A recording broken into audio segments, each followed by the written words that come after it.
বর্ষাকালে সকাল থেকে বৃষ্টির দিনে ছোট বাচ্চা সংসারের কাজ রান্না বান্না সব কিছু আমি একা হাতে সামলাই কীভাবে।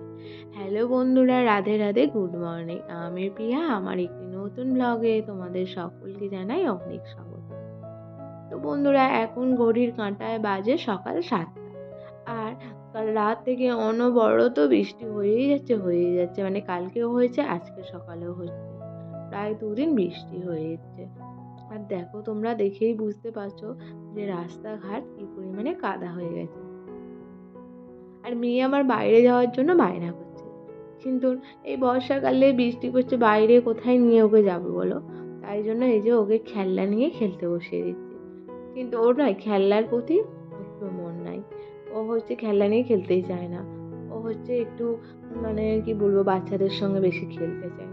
আর আমাদের যেহেতু গ্রামের দিকে বাড়ি, এই জিনিসটার অভাব হয় না। ওর মতন অনেক বাচ্চা আছে, থেকে একটু বড় বাচ্চারাও আছে, তাদের সঙ্গেই খেলা করে। কিন্তু যেহেতু বর্ষাকাল, সেই জন্য বাইরে নিয়ে তো যাবো, কি করে যাওয়া হয় না, সেটাও যাওয়া সম্ভব না।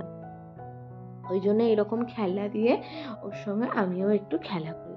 আর এই দেখো, আমাদের শাড়ির আর কি যে উঠোনটা আছে, তার অবস্থা পুরো একদম স্লিপ হয়ে আছে। যদি এখানে পা দিই ওখানে মানে একদম পড়ে যাওয়ার সম্ভাবনা খুব বেশি, তাই খুব সাবধানে যেতে হয়। আর যেহেতু বললাম কালকে থেকেই অনবরত বৃষ্টি হচ্ছে, তাই ঘরের দালানে কয়েকটা জামা কাপড় মেলা ছিল, সেইগুলোকে তুলে নিয়ে আসলাম। দিয়ে বন্ধুরা, চুলটাকে হচ্ছে একটু ভালো করে হচ্ছে আঁচড়ে নিলাম। কেন বলো তো?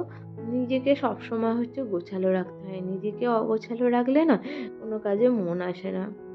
আর নিজে দেখবে ফিটফাট থাকলে কিন্তু কাজে হচ্ছে মন আসে, পজিটিভ, মানে একটা নিজের মধ্যে হচ্ছে পজিটিভিটি ফিল করা যায়। নিজে ফ্রেশ থাকলে সব কিছু ফ্রেশ লাগে।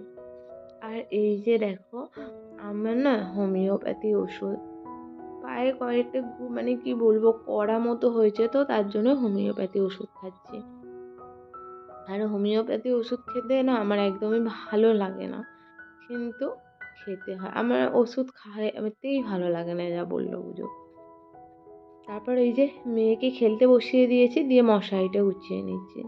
আর বাইরে নয় ঝমঝমে বৃষ্টি আগে ভালো লাগতো, এখন কিন্তু একদমই ভালো লাগে না। এখন সবসময় মাথার ওপর টেনশন হয় যে কখন বৃষ্টি থামবে, মেয়ের কাঁথা জামা কাপড় সমস্ত কিছু আছে, শুকোতে দেবো, ধুয়ে আর কি গুছিয়ে সেটা রাখবো। এখন আর মোটেই বৃষ্টির দিন ভালো লাগে না। আর কি বলো তো, বাচ্চার জামা নয়, মানে একবার রোদ উঠলে ছুটে দিতে যেতে হয়, আবার একবার রোদ মানে মেঘ করে এলে আবার নামাতে হয়। এতে প্রচুর হচ্ছে বিরক্ত হয়। তো আমি কি করি, মেয়ের জামার জল ঝরে গেলে হচ্ছে আয়রন মেরে নিই, আয়রন দিয়ে একটু হচ্ছে করে নিলে জামা হচ্ছে শুকিয়ে যায়। তারপর এই যে দেখো, এখানে বিছানাটা গুছিয়ে নিচ্ছে। আর ওই সাইডে পাশ বালিশটা কেন রাখি বলো তো? মেয়েকে কোণে শোয়াই তো, ওই জন্য। তারপর আমি হচ্ছে চলে আসলাম ভাতটা বসিয়ে দিতে। আর ভাতে দিয়ে দিচ্ছি কুমড়ো ভাতে আর ডাল সিদ্ধ।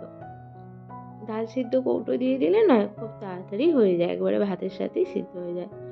আর এই যে দেখছো বন্ধুরা, ফুল গাছটা আমি হচ্ছে জবা ফুলের ডাল ভেঙে এনে বসিয়েছিলাম, ফুল হয়েছে তাতে। আর এখানে দেখো ঠাকুরের প্রসাদ আছে আর কি। আর এই ব্লগটা নয় বন্ধুরা, আমার হচ্ছে জন্মাষ্টমীর পরের দিনকে শ্যুট করা, কিন্তু আমি তোমাদের সঙ্গে শেয়ার করে উঠতে পারিনি। আর কি বলো তো বন্ধুরা, তোমরা তো বুঝতেই পারছো, ছোট বাচ্চা নিয়ে সংসারের সমস্ত কাজ করা, আবার বাইরে বৃষ্টি হচ্ছে, যেহেতু ও বাইরে ঘুরতেও যেতে পারছে না, সেই জন্য আমি ব্লগটা না এডিট করে উঠতেই পারি না, শ্যুট করেছিলাম। আর এই যে এখানে দেখো, মেয়ে তো খেলনার জিনিস আছে, তার সাথে সাথে হচ্ছে এই যে সমস্ত কিছু ক্রিম পাউডার এই সমস্ত কিছু হচ্ছে তার খেলনার মধ্যেই পড়ে এখন। আর ড্রেসিং টেবিলটা আমি প্রতিদিনের মতনই ডাস্টিং করে নিই। কেন বলো তো? যেহেতু রাস্তার ধারে ঘর, আর সেহেতু হচ্ছে প্রচণ্ড পরিমাণে ধুলো পড়ে, তো ওই জন্য আমি রোজই একটু ডাস্টিং করে নিই। আর এইগুলো এখন এখানে রাখছি পটে, কিন্তু মেয়ে এসে সব টানাটানি করে দেবে। আর এই যে দেখো, এইটা হচ্ছে মেয়ের ছোটোবেলার খেলনা ছিল, এখন ওকে হচ্ছে খেলে যখন পেরে দিই, আর না আবার তুলে দিই। আর এই যে মেয়ের খেলনাগুলো এখানে গুছিয়ে রেখে দিচ্ছি। ছোটো বাচ্চাদের খেলনা কি কিউট লাগে বলো? তারপর দেখো আমার বিছানাটা হচ্ছে খুব সুন্দর করে গুছিয়ে নিয়েছি। আর এই যে আমার বিছানা, আমার ঘরের আর কি এক ধারের ওটা হচ্ছে কন্যা। তো বন্ধুরা, আমি হচ্ছে এদিকে হচ্ছে ভাত বসিয়ে দিয়ে চলে গেছিলাম উপরে। আর দেখো এদিকে আবার আমার ভাত হয়ে গেছে। কি বলতো, ছোট বাচ্চা নিয়ে সংসারে কাজ করা, রান্না বান্না করা, সমস্ত কিছু করা না অনেকটা টাফ হয়ে যায়। তাই ম্যানেজ করে বুদ্ধি খাটিয়ে কাজ করতে হবে। আমি এইদিকে ভাত বসিয়ে দিয়ে যদি উনুনেই বসে থাকতাম তাহলে কি বলতো আমার অনেকটা টাইম লেগে যেত। ওই জন্য আমি ভাত বসিয়ে দিয়ে চলে গিয়েছিলাম উপর ঘরে। আবার এই দেখো দেখো ভাতের সঙ্গে ডাল সিদ্ধ দিয়ে দিয়েছিলাম, ওই জন্য আমার ডালও হয়ে গেল। তো এইগুলো একটু বুদ্ধি খাটিয়ে করে নিতে হয়। তারপরে ছিল কয়েকটা ছোট ছোট চিংড়ি মাছ। তো এই চিংড়ি মাছগুলোকেই হচ্ছে এখন ভেজে নিচ্ছি। তো বন্ধুরা জানো তো, চিংড়ি মাছ না একদম হালকা ভাজতে হয়, কখনো কড়া করে ভাজতে নেই। আমি প্রথম প্রথম জানতাম না, ভেজে ফেলতাম। আর আমার শাশুড়ি মা এই যে কুঁদরোই আলু সমস্ত কিছু কেটে দিয়েছিলেন। তো শাশুড়ি মা না কেটে দেয়,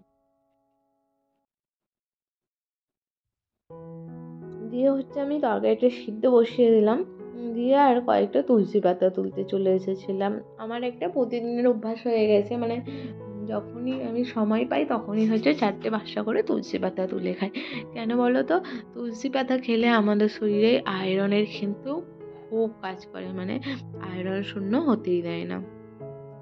আর এই যে দেখো পার্শে মাছ, কালকে এগুলো কেনা হয়েছিল। তো নুন হলুদ মাখিয়ে রেখে দিয়েছিলাম, দিয়ে হচ্ছে মাছ ভেজে নিচ্ছি। আর মাছে না একটু আগে নুন হলুদ মাখিয়ে রেখে দিলে কি হয় বলো তো, মাছের ভেতর নুন হলুদটা খুব সুন্দর করে ঢোকে। আর কড়াই তেল একটু গরম হয়ে গেলে দেখবে মাছ ছাড়বে, খুব সুন্দরভাবে মাছগুলো উঠে যায়।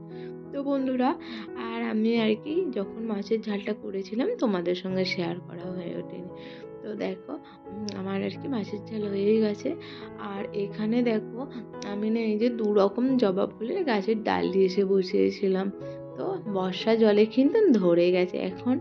দেখো এই যে একটা কুঁড়ি সমেত ছিল, ওই জন্য ফুল ফুটেছে, তো তোমাদের ফুল ফোটাটা দেখিয়েছিলাম। তো বন্ধুরা এখন হচ্ছে লাঞ্চ টাইম। লাঞ্চে আছে ওই যে ডাল, কুঁদরোই আলুর তরকারি আর চিংড়ি মাছকে হচ্ছে চোখোটা। তো আমি হচ্ছে অনেকক্ষণ আগেই হচ্ছে বৃষ্টি থেমে গিয়েছিলো, তো ছাদে মেয়ের কাঁথা কয়েকটা কাঁচা জিনিস ছিল, সেগুলো জামা আর কি মেলে দিয়ে গেছিলাম। আর এখন হচ্ছে স্নান টান করে ভাত খেয়ে চলে এসেছি সমস্ত কিছু নিয়ে ছাদে। আর বন্ধুরা, মেয়ে কতগুলো করে যে প্যান্ট পরে সারাদিনে, ভাবনার বিষয়। কি বলতো, আমি যেহেতু মেয়েকে হচ্ছে ডাইপার পরিয়ে রাখি না, সবসময় হচ্ছে আর কি ওকে প্যান্টই পরে রাখি। আর ওই জন্য কিন্তু প্রচুর পরিমাণে প্যান্ট ভেজে। আর এই বর্ষার দিনে না মেয়ে বেশি অনেকবার করে টয়লেট করে, এতবার টয়লেট করে যে বলবার মতো না। আর যেহেতু আমাদের রাস্তার ধারে বাড়ি আর শ্বশুরমশাইয়ের দোকান, তো ওখানে সবসময় লোক আসে। আর আমার মেয়ে না দোকানে একটু বেশি ঘোরাঘুরি করে, ওই জন্য সবসময় ওকে প্যান্টও পরিয়ে রাখতে হয়। আর তোমরা দেখতেই পাচ্ছ কতগুলো করে ডেলি প্যান্ট পরে। তো যাই হোক, যা রোদ উঠেছে মনে তো হচ্ছে ঠাকুর ঠাকুর করে সব শুকিয়ে যাবে। আর এই যে দেখো সমস্ত কিছু দিয়েছি। আর আমার যে ওয়াটার লিলি ফুলের গাছটা, তো ফুল ধরেছিল। আর আর কি আজ এখন আপাতত সব কুঁড়ি আসেনি। আর গাছের গোড়াটায় না ফুটো করা ছিল না বালতি, তো ওই জন্য জল জমে যায়। আর ওয়েদারটা দেখো বেশ একদম ঝাঁকানাকা হয়ে গেছে। যাই হোক বন্ধুরা, আজকের ব্লগটা আমি এখানেই শেষ করব। তো ব্লগটা কেমন লাগলো কমেন্ট করে জানিয়ে কিন্তু, যদি ভালো লেগে থাকে চ্যানেলটিকে সাবস্ক্রাইব করে দিও। তো ততক্ষণে ভালো